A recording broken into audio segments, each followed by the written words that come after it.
Hi friends, நேற்று பரணி தீபத்துக்கு தான் பூஜை ரூமை வந்து டீப் க்ளீனிங் பண்ணிகிட்டு இருந்தேன். நாள் பண்ணலான்னு பார்த்தேன், பண்ணுறதுக்கு நேரம் இல்லாதனால பரணி தீபத்து அன்னைக்கு தான் மதியானத்துக்கு மேலே பண்ணிகிட்டு இருந்தேன்.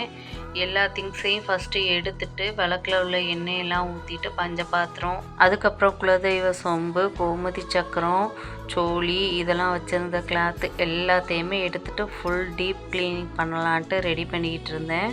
ஃபஸ்ட்டு வந்து துணியை வச்சு நல்லா அந்த செல்ஃபை வந்து தொடச்சி எடுத்துக்கிட்டேன். அதுக்கப்புறமா வந்து ஈர ஸ்பாஞ்ச் வச்சு நல்லா தொடச்சி விட்டுட்டு படத்தெல்லாம் மாட்டி எல்லாத்தையும் நீட்டாக அரேஞ்ச் பண்ணி விட்டுட்டேன். விளக்கு விளக்குற வீடியோ வந்து நெக்ஸ்ட் வீடியோவில் போடுறேன்.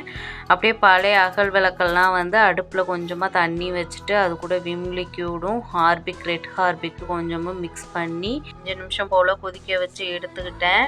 ஒரு 2 டைம்ஸ் வாஷ் பண்ணி எடுத்துட்டோன்னாக்கா எண்ணெய் பிசுக்கு இல்லாமல் சூப்பராக விளக்கு ரெடி ஆகிடும். அப்புறம் துணியை வச்சு தொடச்சி